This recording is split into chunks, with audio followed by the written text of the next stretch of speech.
What's up, guys? Welcome back to the Stick Talk podcast. First recording of the year 2023, which is pretty cool. We've obviously already released episodes this year, but this is the first recording. So hopefully we bring some new perspectives, new guests, and new stories to talk about. So episode 9, right? Episode 9? I think so, yeah. Episode 9 with Andy or Andrew? Do you go by? Andy's good. Andy Strohm. Welcome to the show, bro. Appreciate it. Happy to have you here. I'm pumped.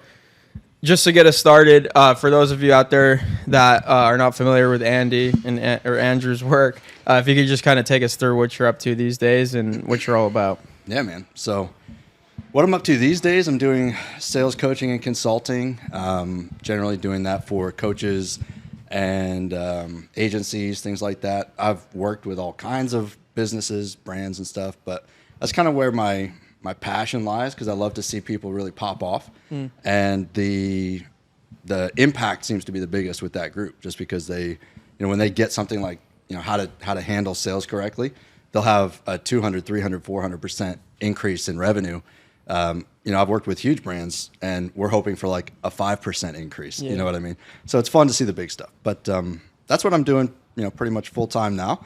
But we'll dive into my history, I'm sure, a little bit. Yeah, so like when I think of you, I kind of put you in that same bucket as Oliver Canton, who we had on the show. That's what I was thinking. Yeah, Ollie, I am honored to be in the same. Yeah, but like you're like one of the OGs, I feel like, of Money Twitter. I mean, for me at least, when I first came onto the scene, Christian and Dan and I, we all, back in 2020 maybe, when we found Daniel and Cold Email Wizard. And I'm pretty sure actually you were in the Cold Email Mastery course. Like you had a module on sales. I've got stuff in Dan Coe's course, so you've seen stuff there, and in the agency Matt Pack's course. That's what it was. That's what it was. Yep. That's crazy, man. Yeah. So crazy throwback right there. Yeah. For those of you listening. So I guess talk us through that. Like, what was your journey? Like, when did you find Money Twitter? What was it like when you joined? And I guess compare it to what it's like now. Yeah. I mean, if you guys are cool with it, I'd like to back up a little bit, because for sure. Like finding Money Twitter was like all of a sudden the light opened from heaven. You know what I mean? Wow. So for me, like in business, I'm old. Like Money Twitter wise, like I'm one of the old guys. You're like the dad. Yeah. Like that's what Joey says. You're the chaperone. Like, you're the chaperone on a school my handle field for a long time was like sales dad, right? So, but yeah. So for me, I started out my career working for the college I graduated from, doing admissions. So it was really sales. But the funny thing was, like, I knew that I was doing sales and that I enjoyed the aspect of sales, but I was getting paid like $24,000 a year. Damn. You can't live on that, man. Like, not at all. So I went and like checked out a bunch of stuff, couldn't find anything that I was like vibing with, and then landed at Geico. And I eventually like worked my way into their sales department, worked my way up a little bit. And from there, I really learned sales from a deep level. And the problem was for me, though, that I always felt like I was not being compensated for the level of value I was delivering.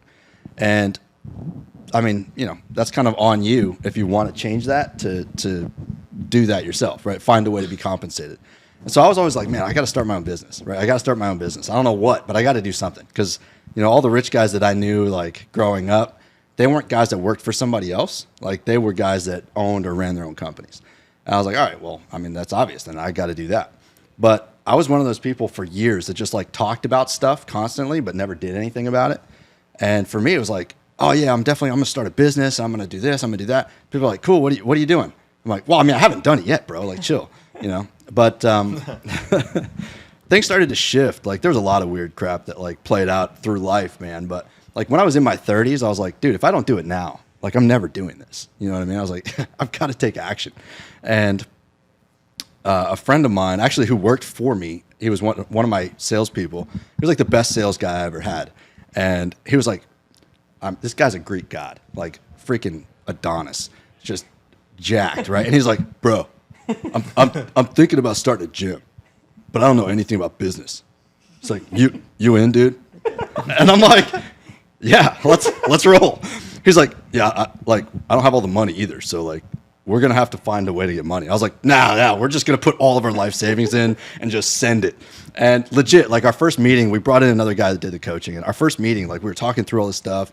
And like your first business, like when you don't know anything really about actually starting businesses is terrifying because you're like, dude, I don't know what's going to happen. Like I'm literally pushing all the chips in on this thing. And at the time, like gyms are dying. Like nobody's making money at gyms. Like what year was this? 2018. Oh, wow.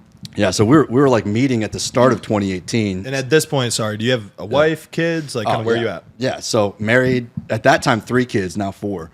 Wow. And so for me to like tell her, like, I want to push all the chips in on starting a business while working full time, dude, I call her Saint Kelly for a reason. Like, she was just like, yeah, babe, like if that's what you want to do, just send it. And I'm like, all right, like we're gonna do it. That's awesome. So yeah, I'm sitting in this meeting with the other guys, the 2 partners that I have, and like I talk through all the scenarios. Like, hey, this is what could happen. This is what could happen. Like, here's all my projections. And they're like, dude, do you want to do this or not? I was like, I mean, yeah. They're like, all right, then we're just gonna figure it out. And then the dude that I originally talked to is like, yeah. He's like, that's it. Send it. And like we all just looked at each other and it was like, dude, it was on, right? Like there we go. And so it took us a few months to get a property and get like set up and do everything. And it was crazy because like while I was working at Geico full time, I was like ducking out for like a million things. Like I had to like run down to the gym. It was only a couple miles away from the building, right? So I had to run down to the gym to like sign off on the contractors to like knock walls down, to like meet with the guy who's like giving us keys, like everything, right? And I'm like literally working. Like I'm at work and I'm like, oh crap, I got to call. I'm going to take a quick bathroom break, guys. 30 minutes later, I come back like, man, that was rough. All right, thanks. And at Geico, is this like inside sales, outside sales? What's the day-to-day Yeah, look so like this there? was inside. So I was handling sales teams like between 7 and 14 people. We had inbound sales, and you have to realize like this is a multi-billion-dollar company. So they're hiring the best people they can find, right? And your job in sales management, training, supervision management, whatever, is to optimize the team that they've hired, right? So you have to try to get as much as you can out of the people they put in place that are the best they could find. So when you talk about like really, improving and perfecting your sales process, that's like trial by fire, because like if you can get 10% additional closure out of those guys, like you are killing it. You know what I mean? So yeah, that's what I was. You're giving me like Hormozy vibes with the going all in on a gym, and like Hormozy moved across the country to work at a gym, and then he started his consulting stuff. So how did it go?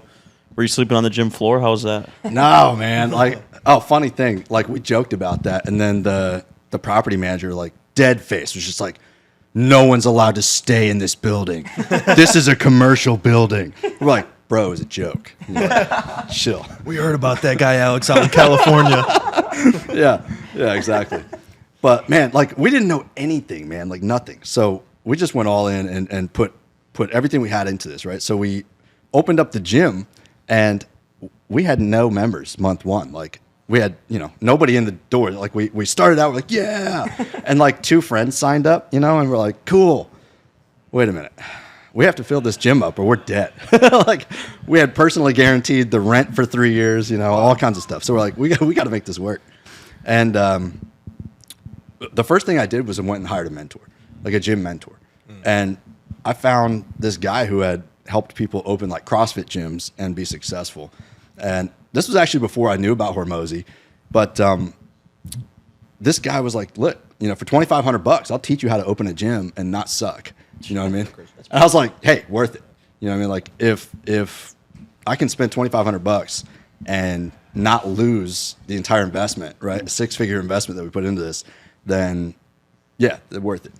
So this guy saved us $2,500 in month 1, like telling us, hey, Did you tell him to raise his prices after? bro, right? The funny thing was his first advice to us was raise your prices, but but yeah, like he showed us all the stupid mistakes we were making, and then he talked about marketing, which I have a marketing degree, but if you go to school for marketing, they don't teach you anything, like nothing valuable, right? And I actually have an MBA too, which also not super valuable. But this guy was like, does everybody know that you own a gym and know that you want them to be here? I was like, well, no. He's like, then what are you doing? Like, you're not a real business owner if you don't believe in your business enough to tell everybody that you know that you want them there. I was like, oh, shoot. Like, that makes sense. So that was kind of our first, 5 to 10 clients, with people that we knew, people that we ran into. And then, dude, from there, we were just like running Facebook ads and we were just grinding. And we went from no members to cash flow positive in a building in 9 months, which was spectacular for a physical business. And we were like, dude, we've got this figured out. Yeah. We're the kings of gyms, you know? And like, if you kind of look at the timing of that. What? COVID's coming. Yeah, bro, listen.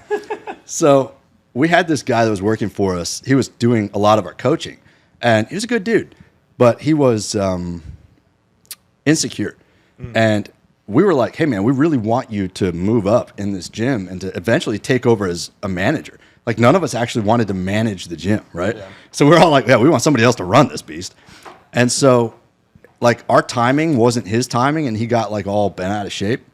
And we didn't know anything about, like, non-competes and contracts and stuff, so we hadn't had him sign anything. And like, we got a lawyer and like all this stuff down the road, and we're starting to put actual contracts in place. And this guy's like, you guys need a non-compete. And we're like, all right. So we go to this coach, and we're like, hey, man, we want to do a non-compete. It's a super generous non-compete. It basically just says that you can't steal our clients.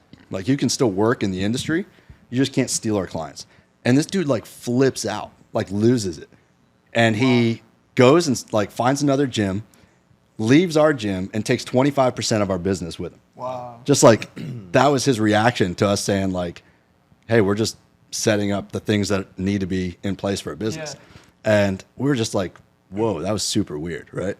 And, you know, at that point, we were still profitable, but we were like, that sucked. Like, that was not fun at all. And then 2 weeks later, COVID hit. And we're like, oh, God. And so, you're like, we thought that was bad. Right. Yeah, and like, I'm at Geico, like, what do I do? Because my buddy calls me, he's like, hey, they're shutting us down. I'm like, oh man, we're screwed. And we lost 50% of our business like overnight, you know, and on top of the first 25% hit we took, right? So we are now not profitable and bleeding money. And we're like, what do we do? And fortunately, like, obviously there was loan opportunities and stuff through the government, and we were able to get some of that to get some additional runoff in terms of cash. But we had to start thinking like immediately, like, what do we do to actually provide value for people outside of this building? And that's when my thought processes of like online sales and online opportunities and online coaching and all that really kicked off. And I had already started like looking around on Twitter, and I found like Ed Lattimore and some of those guys. Yeah. But, you know, I hadn't really like dove too deep yet. And at that point, I was like, oh, shoot, like, this is a real thing. Like, people will pay for coaching that they don't actually show up for, right? And, like, I already knew people would pay for, like, business coaching, but the fitness side was something, like, I hadn't even explored. Yeah, so was the first break into online coaching, was it for fitness or for sales? So, for me personally, it was sales. Okay. But, you know, I had my partners who were like bleeding money personally. I was like, guys, you guys have to start doing online programming, start doing this stuff online so that you can make enough money to survive. And now, I mean, both of them are killing it in that space. But the first thing that we did was like, all right, how do we stop bleeding money right away, right? And like, to cut that story a little shorter, like, we just started growing again at the same pace we grew the first time. And got right back to cash flow positive, got right back to where we needed to be. And now the gym's full. It's like packed, and we have to keep raising prices because it's like, shoot, like, we don't have enough space for new people. Like, let's raise the price again. So, you know, it's in a great place. And it taught me more lessons, like that cycle of starting the place, getting kicked in the nuts, and then like essentially restarting the place, right? That taught me more about business, about marketing, about life than anything I've done to that point. Yeah, like, what were some things that you did differently than the first time around when you restarted? Because I'd imagine, like you said, it's very similar, the processes, but you come to that restart point with lessons and learnings on avoid this, do this, double down on that. Yeah, man. So we asked our members for referrals way more. And that brought a ton of business. And it's like, what were we doing the first time? Why weren't we doing this? You know, like, this was that was obvious. my thought, yeah. Yeah. I feel like every gym is like, refer your friend and you get a month and they get a month. A lot do that, yeah. And we tried things like that. And believe it or not, and this is kind of the funny thing, like, we didn't need to do that to get the same level of referrals. So we tried like, hey, we'll give you $100 cash. We'll give them $100 cash, when they sign up. Like that didn't bring any more referrals than just in the classes being like, guys, you love us. We love you. We want your friends here too. And they're like, oh yeah, that would be cool. And all of a sudden, boom, like friends started showing up. You know what I mean? So we realized we didn't have to spend money to bring referrals. We just had to ask for them because we had been providing great service. They love us. Like, of course they want to have more people there. And I bet like being a little more lenient on like guest passes when they bring a friend is probably the only thing you need to do then. Exactly. Yeah. Like free day, right? Like, hey, bring your friend, see if they like it. If they dig it, they can join. If not, no worries, no sweat. You know what I mean? And they would show up, they would do the class, and they would love it. Like we have a small gym. I like to say it's like CrossFit, but not as stupid. So it's Is it like a group training or? So it's group training, personal training, and nutrition. Is what we focus on. So you mentioned like quality of service and Yeah. making a good first impression with people when they first walk in. Yeah, man. Like, how have you been able to do that at your gym? And I guess what are some simple concepts that you might have also taken and applied to what you do in online sales and with coaching outside of that gym? Yeah. So, like, our secret weapon was that guy that we brought in as the third partner. He is the best coach locally. And it's not because he's the most technically knowledgeable. Like, he knows what he needs to know. But it's because he actually cares about people's outcomes, right? So when he's empathetic to people's current situation and he cares about the outcomes, when he's giving you advice and coaching tips, he's telling you because, like, look, Andy, I don't want you to hurt your back. Like, this is what I would recommend you do instead, right? And he has you, do the movement, walks you through it.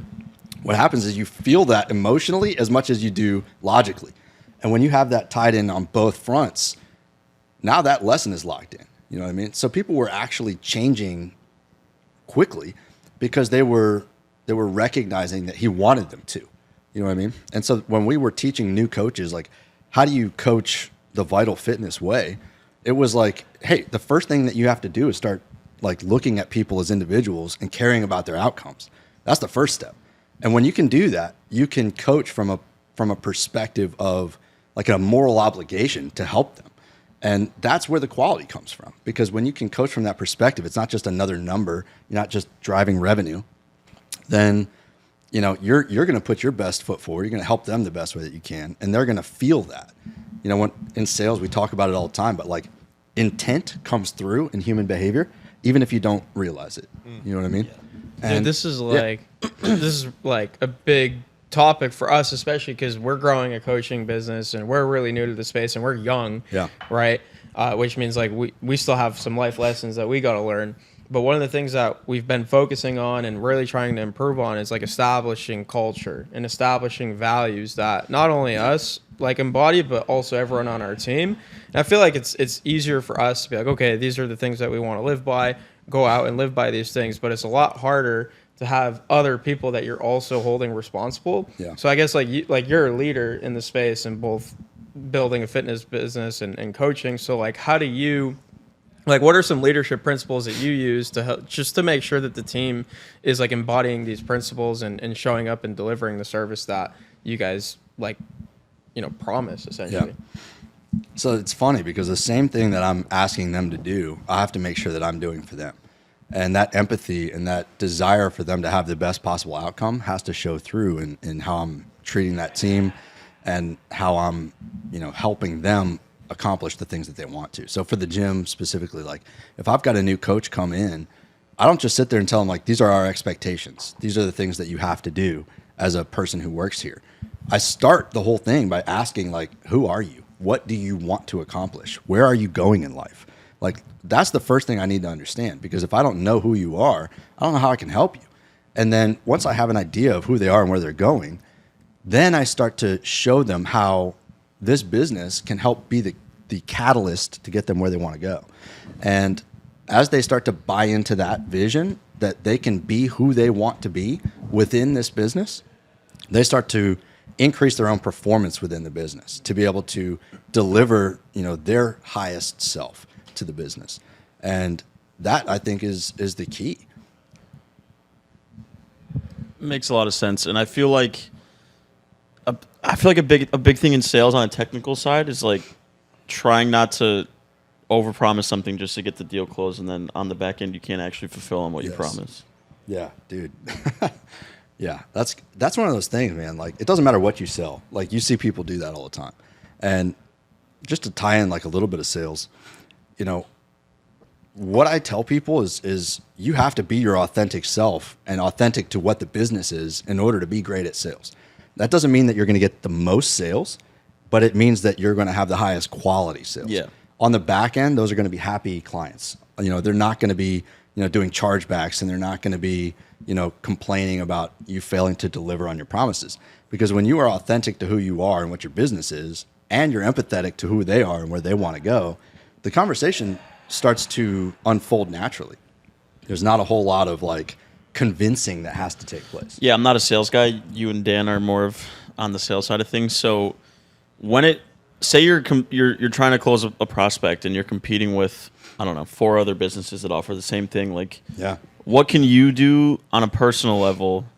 Like, I know Dan all the time is like, oh, this guy likes us, that's why he's signing with us, versus somebody else. Like, how does, like you said, how does being a likable person, being relatable, being a person the prospect wants to be around play into closing more deals when there's like a lot of competition and you're going up against people that have a similar level of service delivery? Yeah. So I'm a huge believer in being who you are truly and authentically. And you know, you guys see it like in the sales space. I'm not the same as everybody else. I really am not.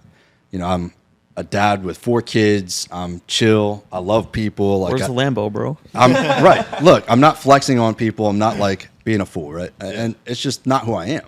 And I know for a fact that you can grow a faster following by, you know, flexing on people and kind of just like shoving stuff in their face. I know for a fact that you can get more people to sign up when they buy into, I can live my perfect dream when I'm, you know, learning from you.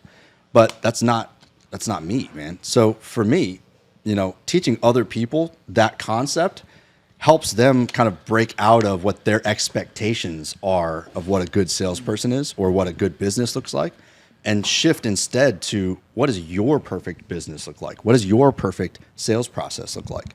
Because your sales process isn't going to look like his sales process, isn't going to look like my sales process. And the reason is we're all totally different people. And if we can't connect ourselves to our process, that sales process, people are going to recognize that there's an inauthentic action taking place.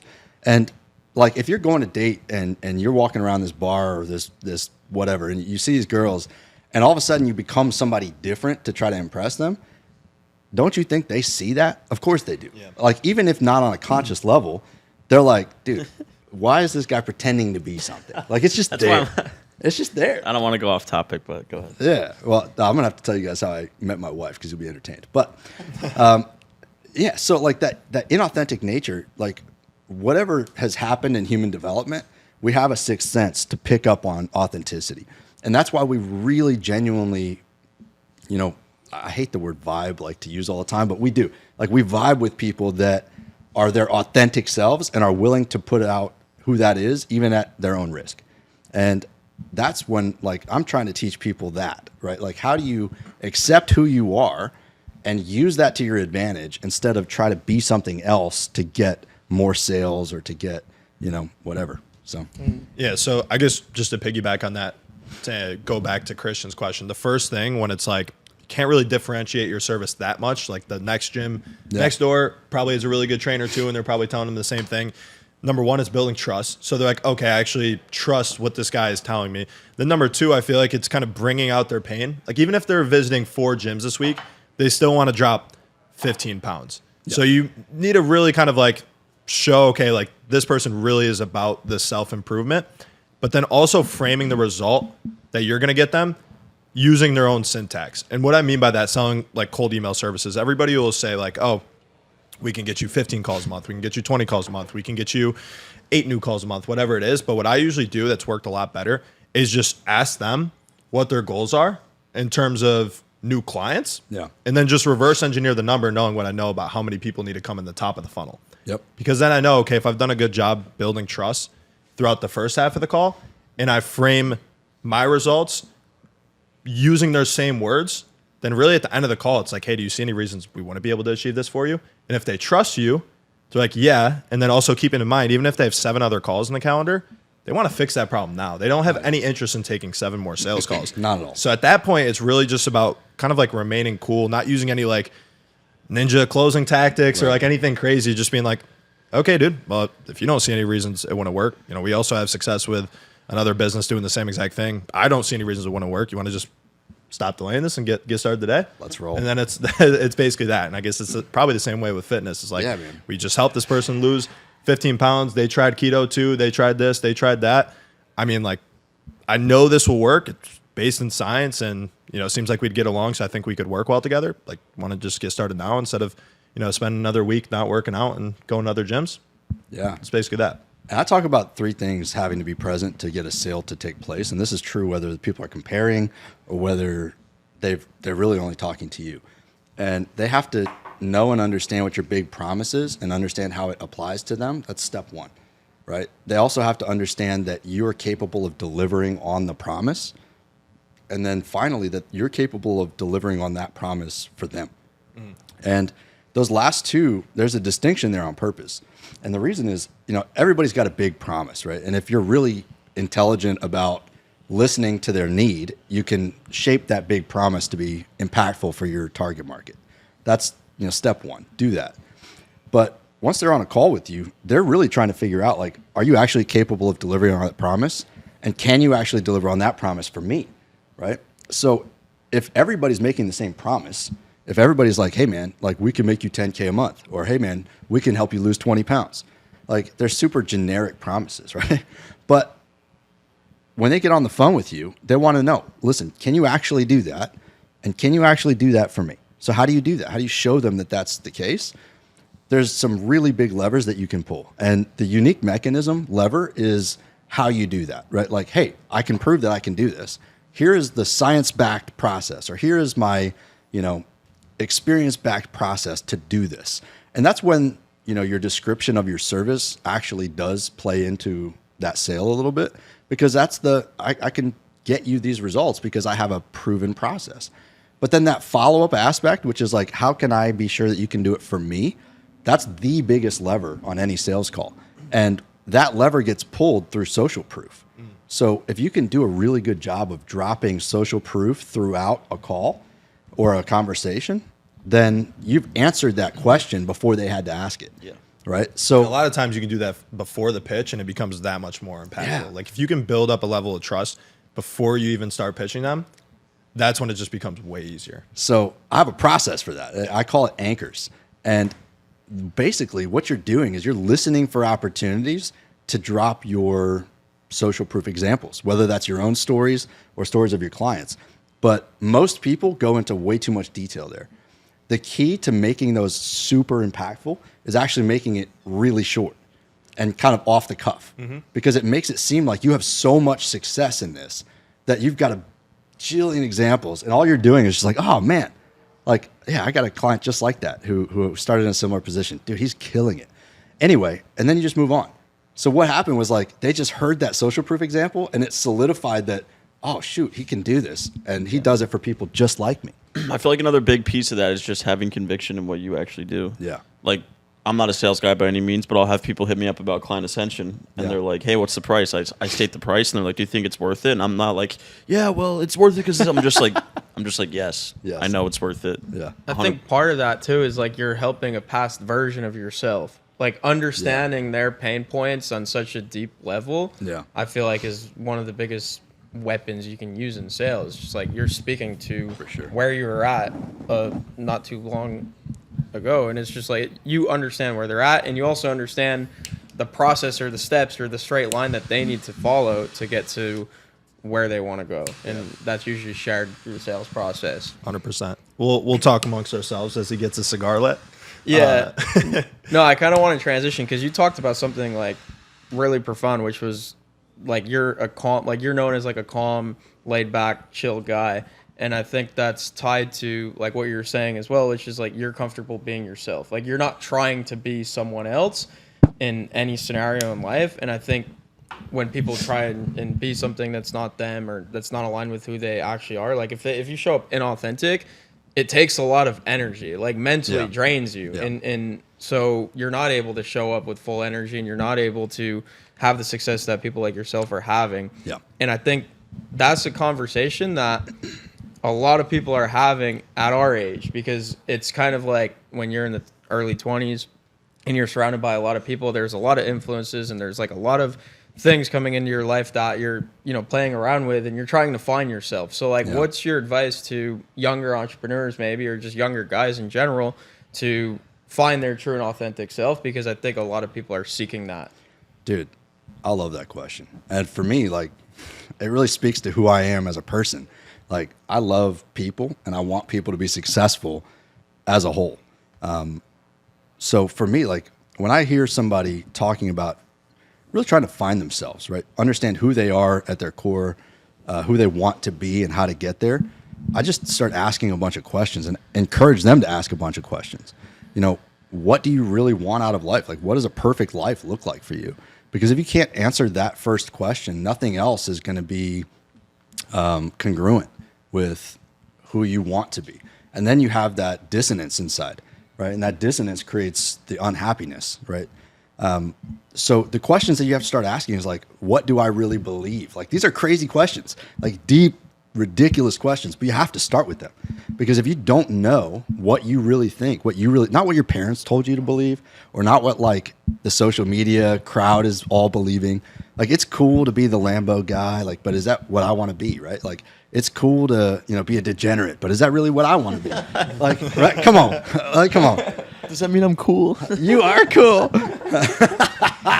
But like, dude, for me, I just know that that's not the thing that I wanted to live. That's just not the thing that I wanted to be. So that's cool, right? But I had to know what I wanted to be before I could start being it. So, starting with those high level questions and understanding who you want to be is the first step.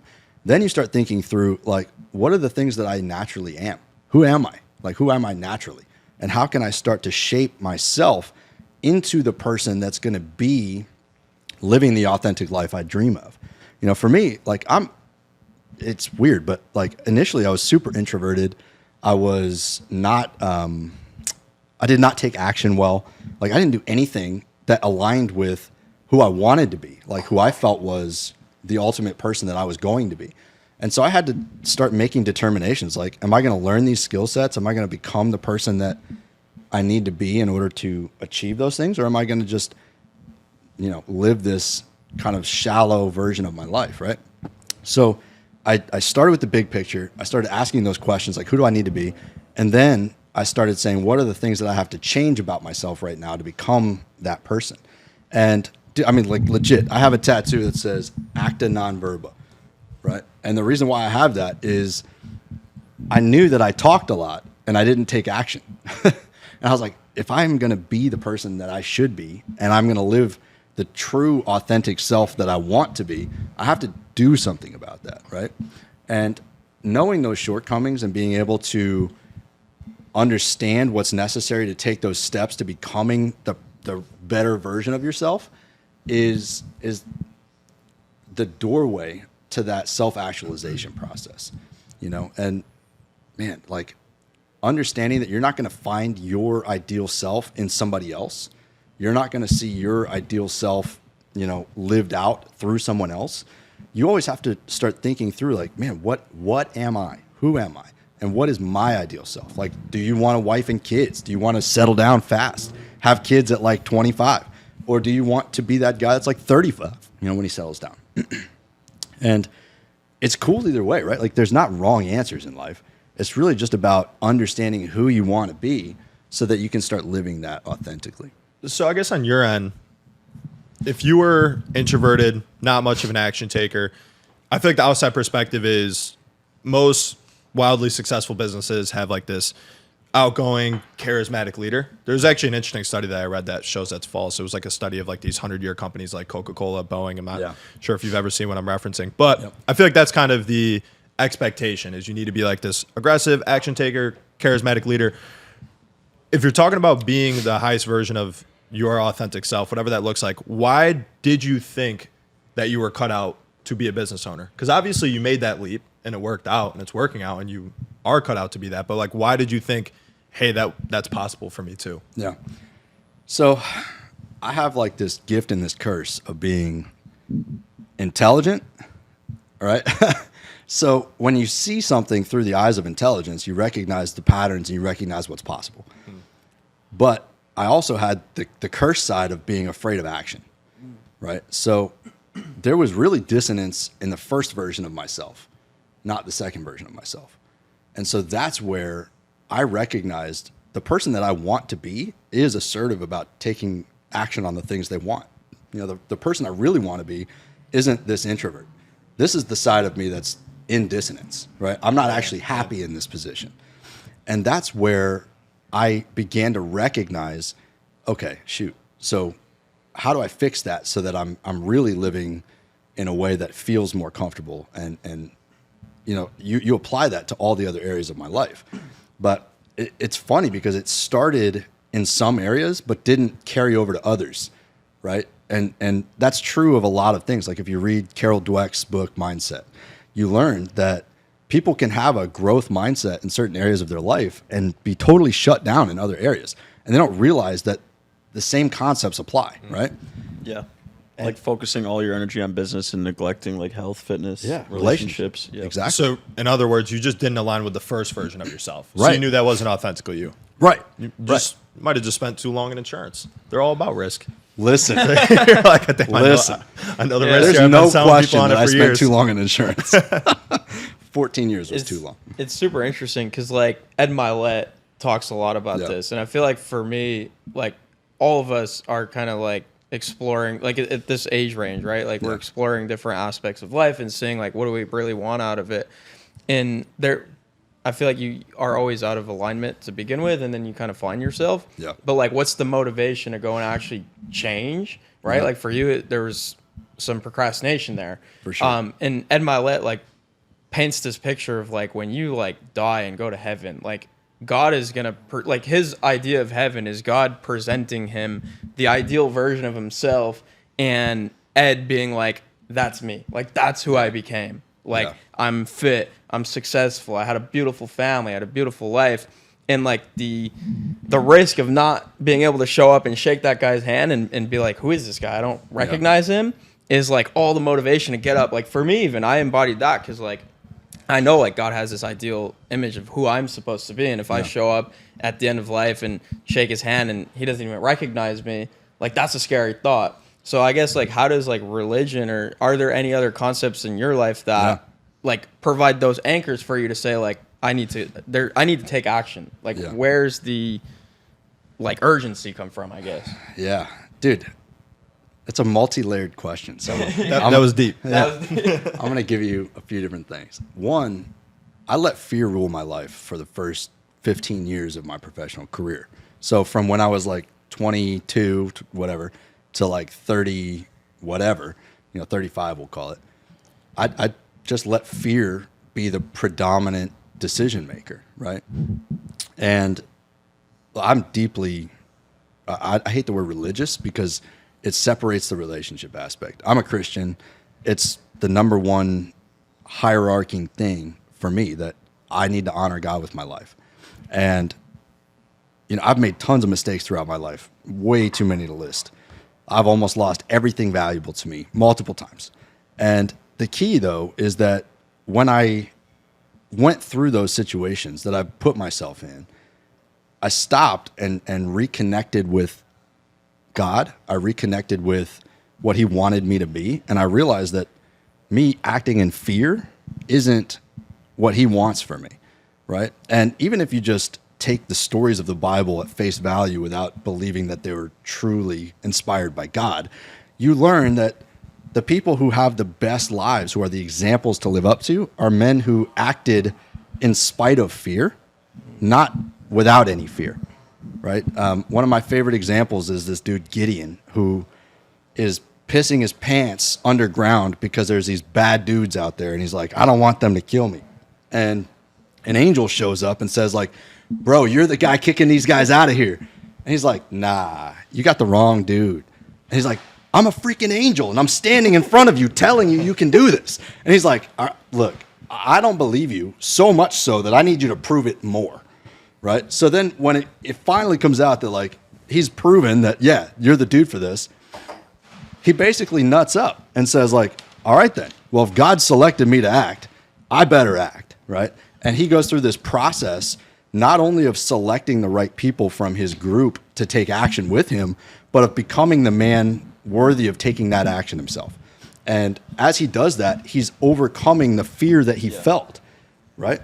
I feel like fear is a great thing. If you go through your professional career and if you don't feel overwhelmed, you don't like get scared. Like I feel like every great accomplishment comes on the back end of doing something that really scared you. Yeah. Like presenting in front of a huge crowd, starting your own business, investing all your money in a gym. Like nothing remarkable ever came out of something that felt comfortable to somebody, right? I mean, obviously it's cliche for a reason, but like everything you desire is on the other side of fear. Yeah, that's a statement for a reason, man. And when you start recognizing that to be true, you get less and less afraid of the action necessary to break through the fear. You may still fear something, but you know the action's necessary and you know you have to do it. So you start the process of taking action anyway.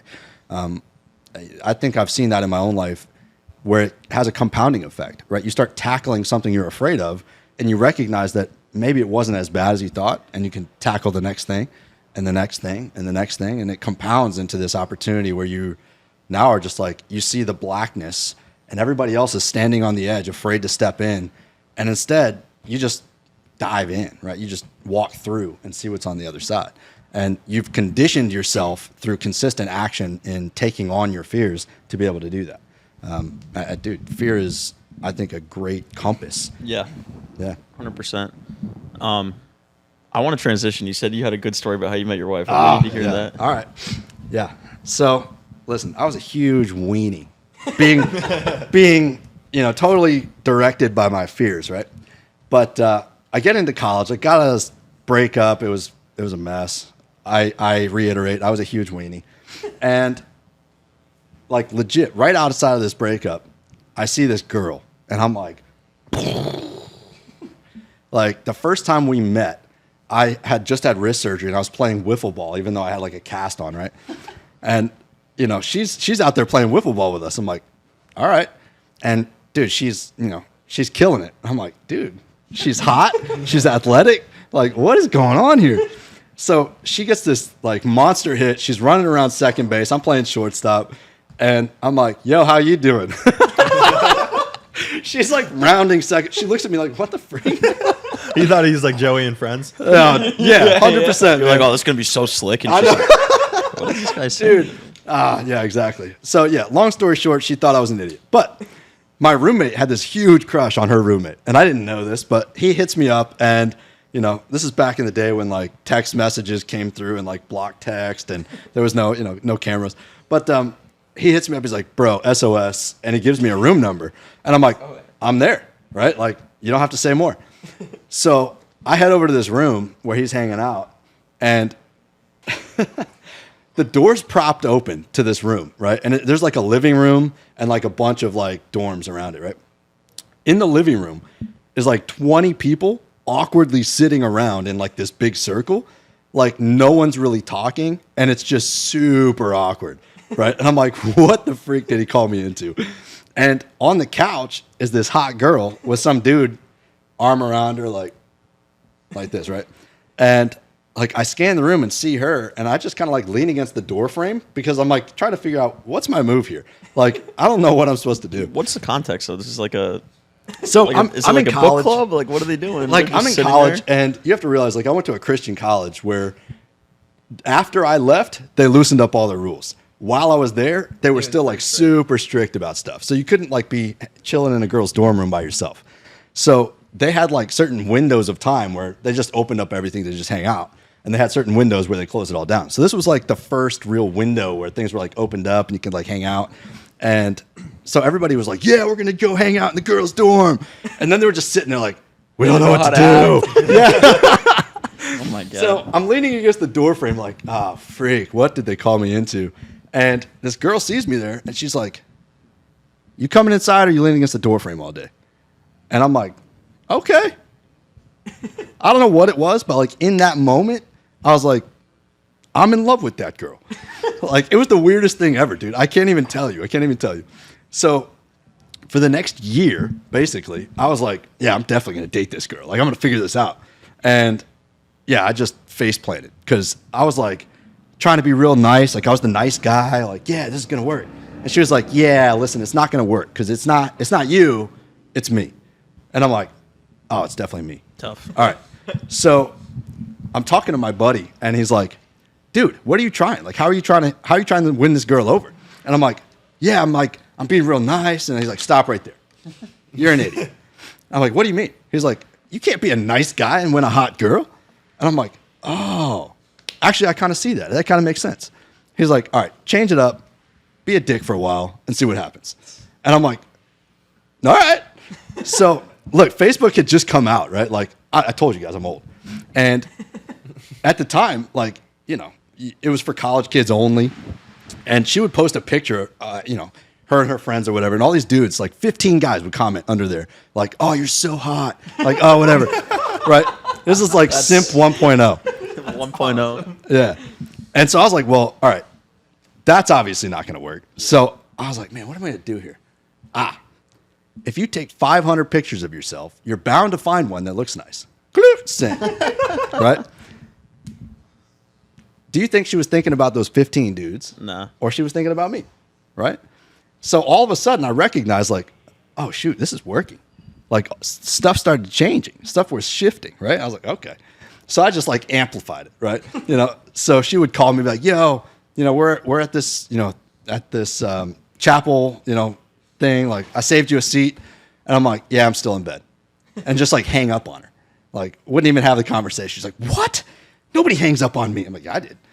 So long story short, this plays out over a little bit of time. And all of a sudden, like we start dating, we get together, like years later, she's in the car and she's like, you know what I'm really pissed off about? I'm like, tell me what? She's like, I feel like you didn't have to pursue me. Like our relationship just happened one day. And I started cracking up. I was like, let me tell you a story. Yeah, let me tell you a story. And she was both pissed and excited at the same time. Like pissed that she had been duped, but excited that I had actually pursued her. And it didn't just happen one day that we started dating. But that was like the first foray into like taking action beyond what I was comfortable with, to be honest. And I like to this day, I use it as an example of like, if something's not working, try something else. Like there's going to be an action that will get you where you want to go. That's awesome. That's a great story. I don't really have a follow up on that. Oh man. That cracks me up, dude. It's like the classic like nice guy like pursuing a girl story. So I guess for you, like you obviously are like a nice dude. Like you're a genuine it's weird, but dude, yeah. Right? So like that phase of your life might have been like out of alignment, right? So I guess like when did you go back into alignment, or did you ever like how is that transition? Like how are you able to make it work long term after that initial phase to win her over? Yeah, dude, that's actually an awesome question because for me, like I was super uncomfortable like being that person at first, even though I knew that was the person that I could be naturally and is the person that gets what I want, right? So I did shift back and forth, and that caused a ton of friction early in my marriage because, I was like more comfortable being the weenie versus the person that I knew I wanted to be and needed to be, not just to lead my family, but to have a healthy relationship with her. And, honestly, I was probably good versions and bad versions of myself for the first 10 years. And then it was like this thing shifted, and it was all kind of at the same time. Like I started my business. I learned that I had to be my authentic self, the person that I knew I wanted to be, and that resonated with my belief about who I was all the time. I couldn't just stop being that person because I was afraid of how other people were, going to react to that. I couldn't be, some weenie version of myself because I was afraid my wife would be upset with my decision. Like that's not how you live life, right? And she doesn't want that person. She wants the person that is confident, that is certain of what they want, that takes action, that goes after things, right? So for me, when I started being that person consistently, our relationship shifted. And it was like, holy crap, this is what it should have been all along. right? Like, this is insane. Like, this is the best. Like, this is truly amazing. And she told me, like, you are a totally different kind of version of yourself. You're always, yourself, but now you're the person that I hoped you would be all along, right? And for me, it was affirming because it was like, I am the person that I wanted to be all along, but was too afraid to be, right? So I was definitely out of alignment, not when I was being a weenie, or not when I was being myself, but when I was being a weenie, right? So that created pain and friction in my life, not just in my relationships, but internally, because I wasn't happy that she was unhappy. I wasn't unhappy that I didn't feel like I was doing the things I needed to do. So when that shift took place permanently, it was like I became finally the authentic version of myself. And, that played out everywhere. It played out, in my business. It played out, in my ability to teach others how to be their authentic self in their life. And I mean, I have a million examples of how that's true, but the shift from fear-based living out of my authentic self to acting myself regardless of fear was the change that took place that brought me from a shadow version of my life that I wanted to live into the fullest version of that life. Yeah. So how does someone listening to you say, "Oh, be confident, take risk"? Like, Yeah. I guess how does someone keep their authenticity while being confident? Because I feel like there's a fine line between confidence and just being like egotistical and cocky and self-centered because you're trying to portray an image of yourself that's not actually you.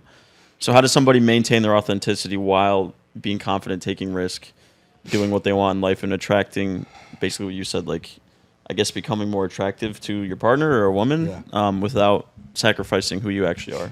I think that people lose track of who they really are. So they don't see the value they already have, the value they already represent. So they feel like taking risks or being confident is outside of the person that they are already. When they turn around and look backwards, they see examples of them being the right person all along. It may not be consistently, but it's there. So I talk about this like in sales. People are like, I'm not a natural salesperson. I'm like, really? They're like, no, I'm not. I'm like, okay. Have you ever wanted something and talked to other people and then gotten it? They're like, well, I mean, yeah. I'm like, you never went out to eat somewhere and you were like, man, I'd really like to go to this place. And they were like, yeah, let's go there. Like, well, of course. I'm like, when you were a kid, you weren't like, Mom, I really want a cookie. She was like, no. And you were like, but I've been a good boy. And then she gave you a cookie? Well, of course. Oh, so you are a salesperson. You just don't realize that that person can be applied in other areas of your life. You see it in those areas of your life, and you are the person there, but you aren't the person when it comes to your business. Why is there a disconnect, right? So the same thing is true when it comes to like confidence in life direction, confidence of action. Because it's like, were there times when you lived your authentic self, where you felt great about your action, where you felt great about your outcomes? Yes. Okay. So how do you amplify that and be that person more often, right? And I think that the concept of risk is funny because we blow up risk in our minds way bigger than the actual reality of it, especially when it comes to things like relationships and business, because you're not going to die if you mess up in business or if you mess up your relationship. You know, if I'm in the military and I take unnecessary risk, I could be dead, right? Like that's a totally different level. But if I'm just starting a business or I'm just, going after who I think is my ideal girl, whatever, if I don't take risks, I'm not going to get it, right? I'm not going to get there. So, the bigger risk ends up being avoiding the risk. Avoiding right? the risk. Yes. Yeah, people are really just afraid of the short-term risk. When they don't realize, like, if they don't do that thing, like, okay, then you'll never be happy or fulfilled professionally. Your relationship with your wife is going to go down the tubes. Like, the risk is way longer. It's crazy. Way bigger over the biggest time. risk is just regret. Yeah. And we avoid the things that we want because of the short-term decision making, right? We look at, do I feel pain now or do I feel pain later? Well, pain now sucks. Pain later, it may suck, it may not, right? Well, you can think through and say, yeah, the pain later is really going to suck, but I don't have to feel it right now, right? It's the same reason why people are out of shape, why people are broke, why people are, in crap relationships. It's because they keep choosing the short-term comfort or the short-term, feeling of less pain versus understanding that life is a long game, the whole thing, every aspect. And the more you can view it from a long game perspective, the better your short-term decision making becomes, because you can start taking those actions daily that lead you to that outcome that you need, right? You can make the sacrifice of working out. Yeah, it sucks, because the reality is a very small percentage of people loves beating the crap out of themselves in a gym. Like, that's the truth. But the long term is, hey, you look amazing, you feel amazing, you live longer, right? The same thing applies everywhere. Yeah. And it's like, I feel like right now what you're saying is like people are just kicking the can further and further and further rather than taking action. And it's not easy, and it's not always going to be perfect. And there's a lot of trial and error involved. And I think one theme that you embody really well, and that has helped myself, Dan and Christian and Scott and everyone in our network, is finding others on a similar path with similar goals, because they can help be like a mirror almost to you and show you like where your shortcomings are, or where you need to do a better job in. And so kind of talk about how you've created this network, because just on our last episode, Joey, like, he's a guy that really looks up to you, and the Default Kings guys. Yeah. And there's a lot of people in our space that have a lot of good things to say about you. And I'm sure you also have a lot of guys in the space that you talk to and you refer to for things in your marriage and your business and everything that you're doing in life. So talk about like what that means to you, like building a tribe and a community and a network of like-minded people. Yeah. I get asked this question a lot, and it's funny because as I was building it, I didn't think through it, right? I was my authentic self. But as I look backwards, I realized, how did that take place? Like, how did I become the guy that has these connections? And I give examples, all the time, and I'm not a big name dropper, so I'm not going to drop the names, but I'm in groups of people that converse where I am easily like the smallest social media account, the lowest monthly revenue individual, whatever. And yet I'm part of these conversations, and I'm adding value to the conversations. And it's not because, I'm just this dude that's done everything in the world, but it's this person that instead wants other people to succeed, has enough, ability to kind of see other people's situations and help them think through those situations, to help them. And then I share that. So how I kind of did that from the beginning was, I thought through, what do I have of value? What do I have as an individual that I can share with people? And how can I share that with them in a way that, they're going to recognize that value quickly? Yeah. And that was my first set of actions. So, when we talk about like Dan Coe's and Matt Pack's courses that I was in, they didn't hit me up. Like, I hit them up and was like, hey guys, listen, this is who I am. This is what I've done. But I would love to just contribute to you and what you're doing. I think what you're doing is awesome. And I offered to, contribute to their course and to what they were building and to add value to what they were doing. And as I did that, they saw the value that I brought, and they were able to kind of, appreciate who I was as a person. And then as that happened, they introduced me to their networks. They introduced me to their circles, and people were like, oh yeah, this guy's pretty cool. I'm like, oh, thanks. I appreciate it. But I would just keep doing that over and over. Like, everybody that I was meeting, I was trying to help them in any way that I could, right? It's the concept of like, you give until it starts coming back, right? Yeah. And it's a universal truth, but it's hard sometimes to think through when you're at the bottom. Like, how do I start this process? Right? What am I giving? Like, who am I? What do I have to give? But everybody has something. And, I've talked to people who have like 50 followers, no life, examples of huge success. I'm like, you have tons of value. You have the ability to encourage, to point out people's successes, to give people perspective. Like, everybody has something of value to contribute. And as you start to contribute that with consistency, people are attracted to you. And, you have the ability to be that person that is always adding value to everyone around you. And if you can do that, and I hate the term adding value because it's so overused, but you are a useful person and a good person to be around. And as a result, people want to be around you, right? And when you are that person consistently over time, you build that network naturally. And you look backwards and you're like, oh, geez, like, I have a group of people supporting me and around me so strong that I literally can't fail anymore, right? Like, if everything blew up in my business, I could just cut ties and turn around to my network and be like, guys, I screwed this up. Here are the areas I messed up. I need you to, give me some ideas and let's brainstorm and let's get me restarted, right? And they would be willing to do that. And I probably would have a new business started within 30 days. That's profitable, right? Because of the network I built. But I think that concept plays for anybody. Like, you don't have to be me to build that type of network. You just have to understand who are you and how do you contribute to those networks. Yeah, I know Brian gave a whole speech about this at our event. Just like the two things to remember is show up in the right rooms and be a person of value. Yeah. That's really it. Yeah. Like, to what you said, you are going to be a person of value in some way, shape, or form. So find out what that is and then just contribute. It's really that simple. Exactly. I think that's what makes Twitter so insane is because 99% of people are like, where do I even get around these people? Yeah. Like, how do I get into those rooms that I can even rely on to build a business? And like the network of people that Twitter provides you is just so ridiculously powerful. Yeah. Right? Like, go to someone that's never heard of Twitter or anything and you're like, oh, dude, like, who's in your network? They'd be like, oh, I got a couple buddies. Like, they wouldn't be able to turn to their network and get a job or get a new client or anything like that.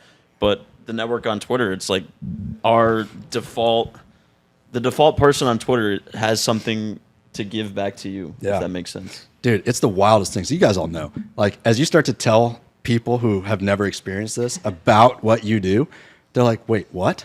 Like, that can't be real. I'm like, listen, there's a whole bunch of 23 to 25-year-olds that are just killers. And I love these guys, and they love me. They're like, what the freak are you talking about? I'm like, I'm telling you, they're making like $20K, $50K, $100K a month. And they're like, nah, that's not real. And it's like, all right, fine. But even more wild than that is like what I recognized about Twitter, and I recognize to be true now in person, is when you think on that level and when you're a person that desires to be a successful person and a contributor to your environment, you recognize that in real life, the people that resonate with that are hyper successful people. So I don't know about you guys, but like, I have the opportunity to connect with all kinds of random people, and I'll be talking to a guy that owns a multi-million dollar business, and they're at this event and they look bored out of their mind because they're not connecting with anybody. And then you start conversing with them and they're like, whoa, like, you get it, like, you understand. And then they start sharing with you and talking to you. Yeah. And you're just like, man, I'm resonating with this guy. And everybody else is like, what are they finding to talk about? But you are the person that is, worthy of that conversation because you are, thinking on that level. Yep.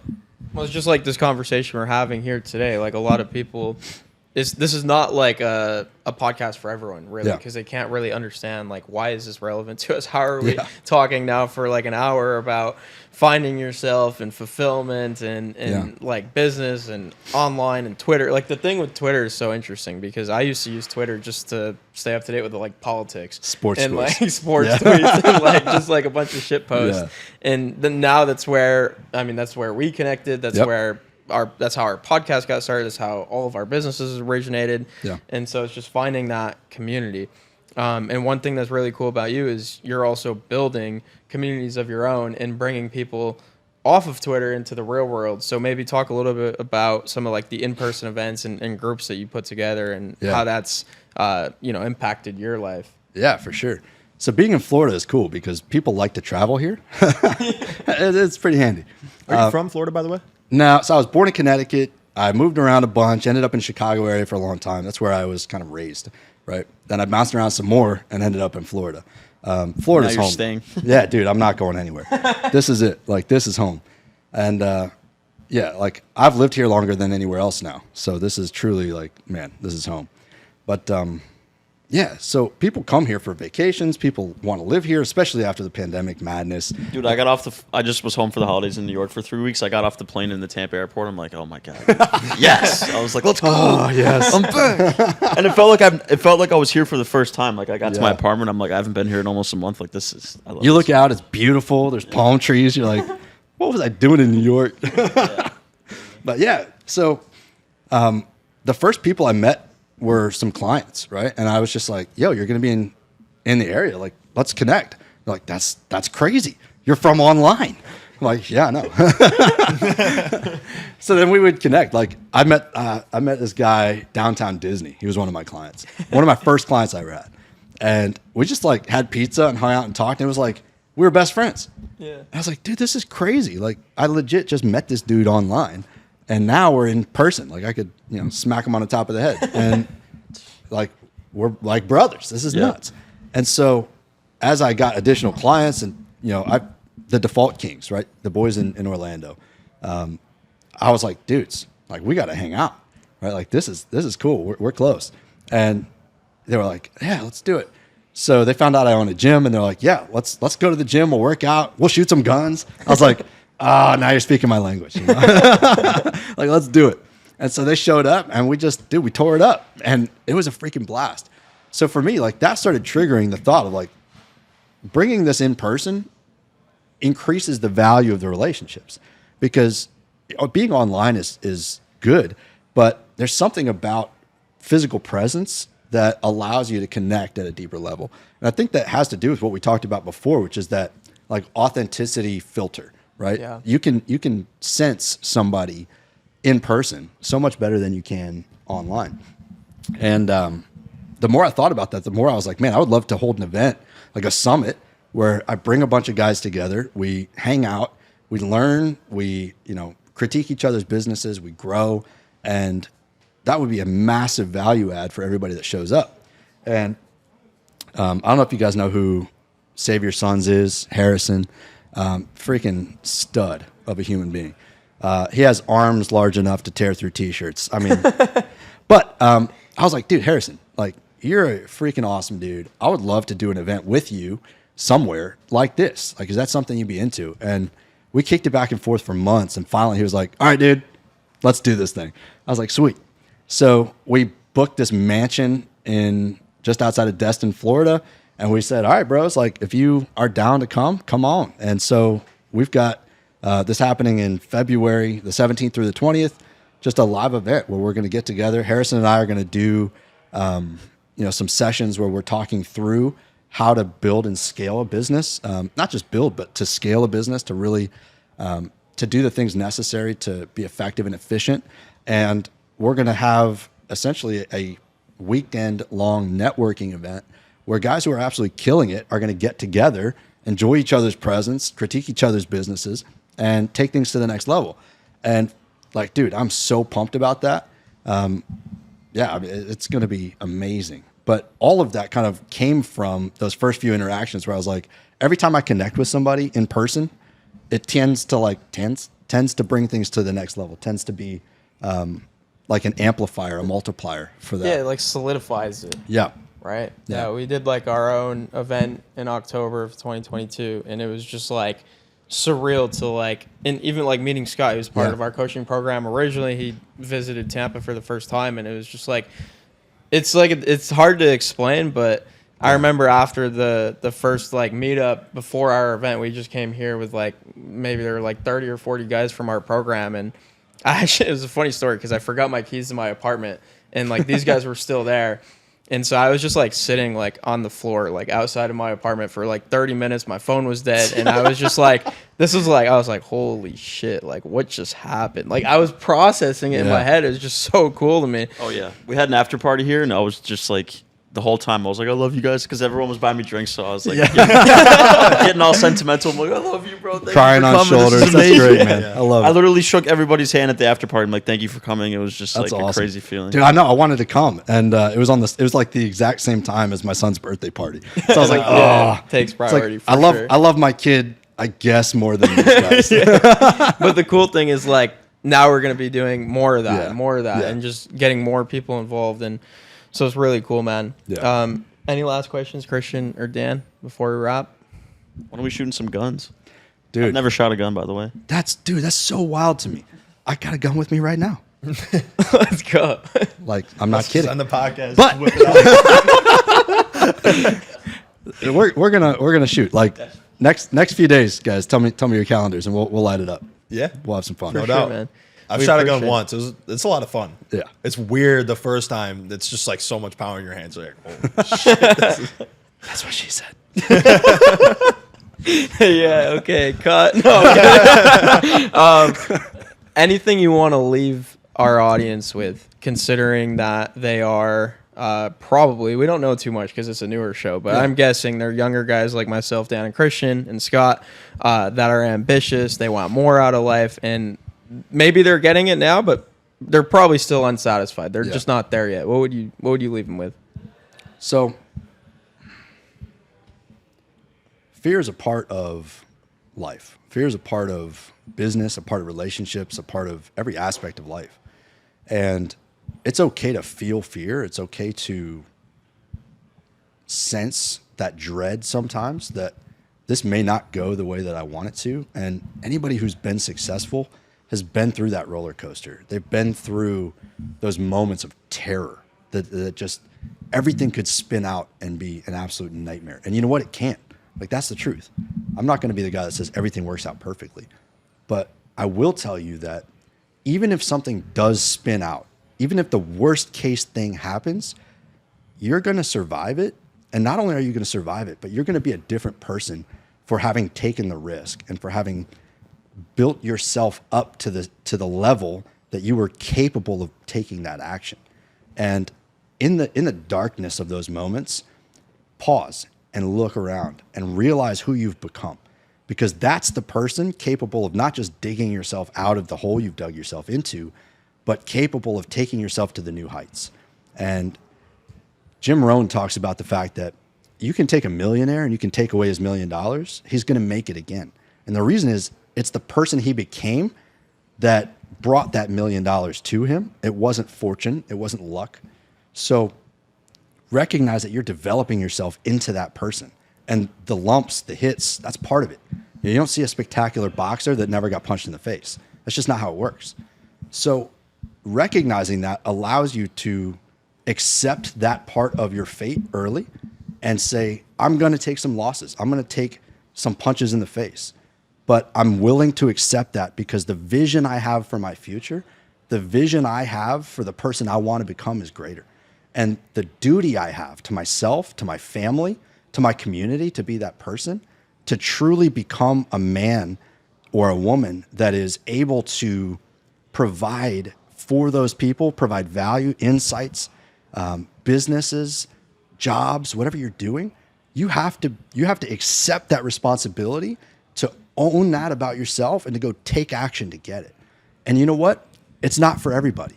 You know, there's plenty of people that have worked for me that they would never take action to have something like this. They would never take action to have the best version of a relationship or to have a business making millions or whatever. But that's okay. They know who they are, and you don't have to pressure them into being something else. But if you feel it deeply that you need to be more, you have to take action. You have a responsibility to yourself and to the people that you'll have an impact on to take action. And you know what? As you start to break through and you reach into the clouds version of who you're becoming and you look around and realize, dude, I am more than I ever expected to be, truly. You know, I am becoming more than other people expected me to be. You deserve to take a moment and say, thank God that I took that action. Thank God that I took that risk. Thank God that I was able to do something worthy of this life that I've been given. And it's okay to take those risks, to take those actions, because you deserve those successes. And it's okay to do that, to want that, to be that. Never be beaten down by other people's opinions of what's possible or what's within your capability of accomplishing. They don't know. They have no idea, and that's okay. You know what you're capable of. And I promise you, whatever you think you're capable of, you get to multiply that, and you're still within the realm of what you're really capable of. There's so much out there for you. So start taking action, start taking risks, start breaking down your own boxes of your expectations for yourself, and get out there and do it. Because if you don't, that's the regret that's going to sting the rest of your life. That's the regret that you're going to feel forever. And I don't want that for you. I know these guys don't want that for you. So do it. Take action. Be that person. And if there's any way that I can help, I would love to help you get there. Damn, I'm fired up. Bro, I got goosebumps. I'm gonna go out later tonight, throw out a couple how you doings and find a wife. You just gotta do it. Andy mode? Did it just get renamed to the Mario mode? Andy That mode? was friggin' That's awesome, man. That was beautifully said. Thank Off the cuff too. That's impressive. So yeah, you ended by saying if anyone out there, wants to reach out and just for guidance or just someone to talk to, how are they able to do that? Where can they find you online? Twitter's the easiest spot. It's my hangout. Simply Andrew Strohm, Strohm is my handle. You can hit me up there. Or if for whatever reason you can't spell it and can't find it, I'm sure these guys will point you in the right direction. We'll link it up in the description, man. Well, thank you so much for coming on. Yes, That was sir. an Yeah, Thank you. absolute It was a lot of fun. Appreciate you guys. great. Thanks, man. Yeah. Wow. Dude, holy That was a shit. crispy one.